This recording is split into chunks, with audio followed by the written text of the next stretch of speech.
अगर आपको पेट संबंधी परेशानी है, एसिडिटी बार बार हो रही है और रोज आप तकलीफ झेल रहे हो, जिसमें आपको गैस बन जाती है, पेट फूल जाता है, मुंह में खट्टा पानी आता है, छाती में जलन होती है, अजीब अजीब सा महसूस होता है, कभी लगता है कि जैसे गैस आपके सर पे चढ़ गई हो, और इस परेशानी को झेलने के बाद आप एक एंटासिड लेकर या कोई एसिडिटी की दवा लेकर इसे दबा लेते हो और फिर भूल जाते हो, तो आप गलती कर रहे हो।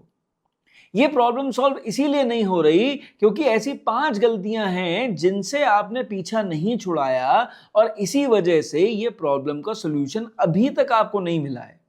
तो चलो चर्चा कर लेते हैं 5 गलतियां कौन सी हैं और कैसे होम्योपैथी से आपकी हम मदद कर सकते हैं।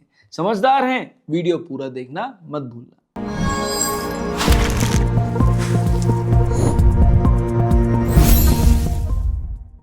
अब ऐसा क्यों हो रहा है, उसके पीछे गलतियां आप ही कर रहे हो और इसीलिए इस वीडियो को बनाया था। तो चलो 5 गलतियां हैं जिस पे चर्चा करना बेहद जरूरी है, मैं चाहता हूं आप ना करें। सबसे बड़ी गलती नंबर 1, आप हर बार एसिडिटी होने पे एंटासिड ले रहे हो।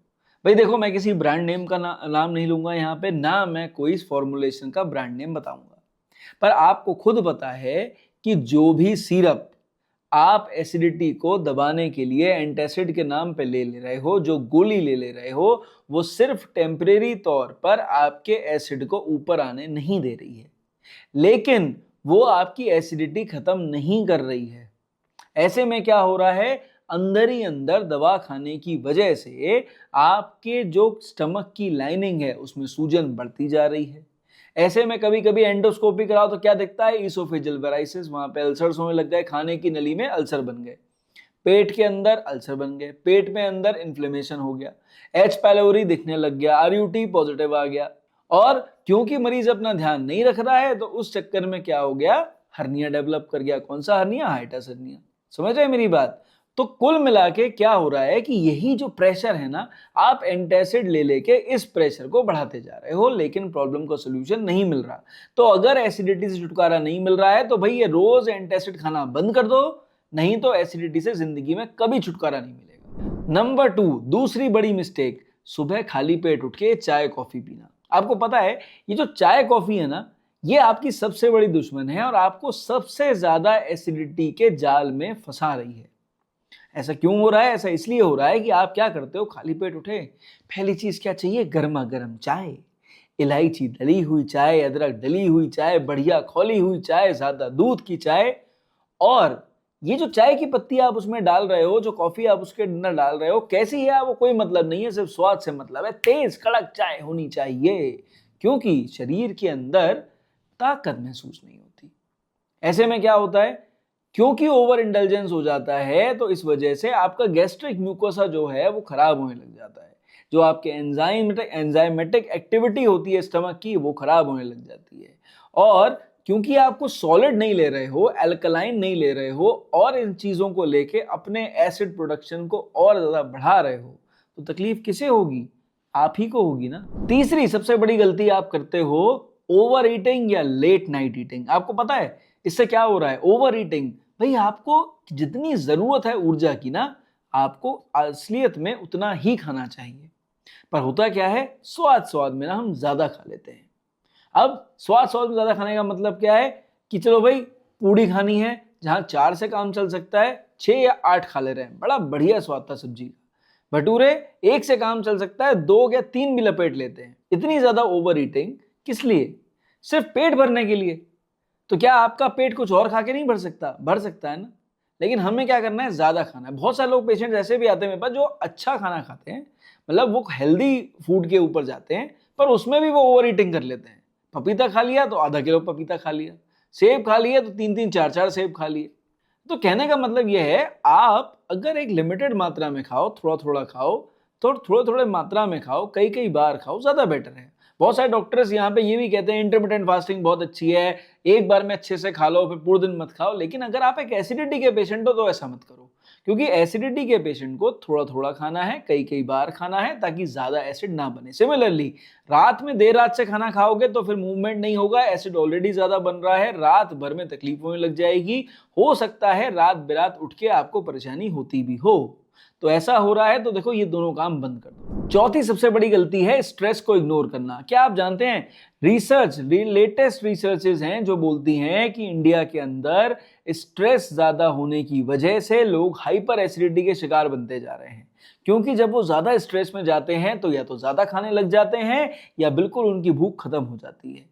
और कभी कभी ज्यादा ओवरथिंकिंग की वजह से, ज्यादा स्ट्रेस की वजह से, परिस्थितियों की वजह से उनकी बॉडी का हाई कोर्टिसोल उनके बॉडी में हाई एसिड प्रोडक्शन के लिए भी जिम्मेदार होता है, जिसकी वजह से at the end of the day उनकी एसिडिटी की प्रॉब्लम इवन दवाई खाने के बाद, लाइफस्टाइल फॉलो करने के बाद भी सॉल्व नहीं होती है। अब आ जाते हैं पांचवी सबसे बड़ी गलती पे, जो कि आज की डेट में मुझे लगता है ना मेरे ओपीडी में आने वाला हर दूसरा पेशेंट कर रहा है, और वो ये है गूगल पे देख के सेल्फ मेडिकेट कर लेता है। भाई क्या होम्योपैथी की दवा गलत है? नहीं, गलत नहीं है। क्या आयुर्वेद गलत है? नहीं, बिल्कुल गलत नहीं है। क्या पीपीआई मेडिसिन जो मार्केट में दी जा रही हैं क्या वो गलत है? नहीं। आपको पता है कि भाई अमेरिकन एसोसिएशन हो, यूरोपियन एसोसिएशन हो, कहीं का भी रिसर्च पेपर पढ़ोगे दिखेगा पीपीआई यानी पेंटोप्राजोल, ओमेप्राजोल, रेबिप्राजोल, ये वाली दवाइयां 5 दिन से ज्यादा नहीं लेनी चाहिए। मैक्सिमम 5 दिन लो, बात खत्म, क्योंकि उस समय आपको उसकी जरूरत है, उसके बाद लाइफस्टाइल मॉडिफिकेशन करो, प्रॉब्लम सॉल्व हो जाएगी। पेशेंट महीनों महीनों से लेकर सालों तक ले रहे हैं इस दवा को और बंद नहीं करी है अभी तक। डॉक्टर मना कर देंगे फिर भी बंद नहीं करेंगे, क्योंकि उससे उन्हें फायदा हो रहा है, उन्हें सिर्फ फायदे से मतलब है लक्षणों में। यही सेम काम होम्योपैथी के संग में होता है। नक्सबोमेका, कार्बोवेट, चाइना, लाइकोपोडियम, रोबिनिया वीडियो देखी और दवाई लेनी चालू कर दी। तो ऐसे में पता है क्या है, गलती क्या डॉक्टर्स की है? हाँ, कुछ हद तक है, लेकिन क्या गलती पेशेंट की नहीं है? बिल्कुल है। अभी अगर मैं इस वीडियो में बोल दूं डॉक्टर को जाके दिखाओ, तो आप लोगों में से बहुत लोग कमेंट करते हो तो आपने वीडियो क्यों बनाई? क्योंकि मेरी सोच सही है। मैं आपको बताना चाहता हूं आप गलती कर रहे हो जिस वजह से ठीक नहीं हो रहे हो। पढ़ाना नहीं चाहता, आपको जागरूक करना चाहता हूं। पर आपको अगर जागरूक होने में इंटरेस्ट नहीं है तो ये वीडियो यहीं पे खत्म कर दो, क्योंकि हम आगे जो दवाइयां डिस्कस करेंगे उनसे कुछ लोगों का भला जरूर होगा। पहली दवा जो आपको अपने घर में जरूर रखनी है उसका नाम है आयरिस वर्सिकलर। देखो, ये आयरिस वर्सिकलर नाम की दवा जो है ये इसलिए इंपॉर्टेंट है और उन पेशेंट के लिए इंपॉर्टेंट है जो क्रॉनिक एसिडिटी के मरीज हैं, जिनकी छाती में जलन लगती है हर समय, खाना हर समय ऊपर को आता हुआ लगता है और उनकी प्रॉब्लम सॉल्व नहीं हो रही है। वो हर समय परेशान है केवल और केवल अपनी एसिडिटी की वजह से। तो अगर आप एक ऐसे पेशेंट हैं तो आयरिस वर्सिकलर आपकी ही दवा है। और कैसे लेनी है? 30 पोटेंसी में लेकर आओ इस दवा को। 2 बूंद दवा 2 चम्मच पानी में डालो। खाना खाने के आधे घंटे के बाद इस दवा को आप कंज्यूम कर सकते हैं। दिन में 2 बार मैक्सिमम कंज्यूम करो। 4 हफ्ते लो, इंप्रूवमेंट दिखने लग जाएगा। 4 हफ्ते के बाद दवा बदलने की जरूरत पड़ सकती है या कोई और दवा किसी और पावर में लेने की जरूरत पड़ सकती है। तो डिस्कशन डॉक्टर से करने में कोई बुराई नहीं है। दूसरी दवा जो आपके घर की शेल्फ में जरूर होनी चाहिए उसका नाम है नाइट्रम फॉस 6x। देखो भाई, खट्टी डकार आ रही हो, एसिड ज्यादा बन रहा हो, आप परेशान हो रहे हो अपच की शिकायत के संग में, तो मान के चलो कि नाइट्रम फॉस 6x आपके घर की शेल्फ में बायोकेमिक दवा जरूर होनी चाहिए। इसलिए इंपॉर्टेंट है क्योंकि ये 3 टारगेट्स को आपके इंप्रूव करेगी। यहाँ पे ऊपर आने वाली एसिडिटी, यहाँ पे होने वाली एसिडिटी और नीचे होने वाला अपच। तो अगर आप नाइट्रम फॉस 6x ले रहे हो, किसी डॉक्टर से मिलने की जरूरत नहीं है। इस दवा को 3-3, 4-4 महीने तक आप कंटिन्यू कर सकते हो। आप खुद देखना, लॉन्ग स्टैंडिंग रिजल्ट्स देती है ये दवा। आपकी पीपीआई की डिपेंडेंसी भी कम कर सकती है सही से ली तो। कैसे लेनी है? 4 टैबलेट लीजिए, सुबह शाम इस दवा को आंख बंद करके कंज्यूम करिए, लाइफस्टाइल मॉडिफिकेशन करिए, आप खुद फर्क देख लीजिए। तीसरी इंपॉर्टेंट दवा का नाम है रोबिनिया। देखो भाई, रोबिनिया 30 उन मरीजों की दवा है जो दिन भर परेशान हो या ना हो, लेकिन रात की एसिडिटी ने उनका जीवन दूभर बना दिया है। तो स्पेसिफिकली अगर रात की आपकी एसिडिटी ऐसी है जो आपको परेशान करती जा रही है, वही खट्टी डकार, वही जलन, वही डिस्कम्फर्ट, वही पेट का फूलना और उसके बाद हर समय पेट में दर्द या जलन महसूस होना एसिडिटी होने के बाद, मान के चलो रोबिनिया आपकी ही दवा है। और रोबिनिया वही लोग लें जिनको महसूस हो कि रात में होने वाली एसिडिटी पीछा नहीं छोड़ रही है। तो जब आप रोबिनिया को लेना है तो लेने का तरीका क्या है? 2 बूंद दवा 2 चम्मच पानी में डालो, दिन में 2 बार जरूरत पड़ने पर 10-10 मिनट के गैप पे 3 डोज इमरजेंसी में भी ले सकते हो। आपको इंप्रूवमेंट आ जाएगा, कितनी भी गंदी एसिडिटी हो रही हो 3 डोज में इंप्रूव हो जाएगी। तो क्या बस इतनी सी दवाइयां हैं? ना जी ना, बहुत सारी दवाई है। किताब खोलोगे तो 200-250 लिस्टेड होम्योपैथी की मेडिसिन हैं जो एसिडिटी जैसी कंप्लेंट में काम करती है। पर 100 बात की एक बात, 5 गलती नहीं करोगे तो आपकी एसिडिटी से छुटकारा आपको मिल जाएगा। लॉन्ग स्टैंडिंग रिजल्ट चाहिए? ये 3 दवा घर की शेल्फ में रखी है तो फायदा जरूर करेगी, डॉक्टर चक्षु को याद जरूर करोगे।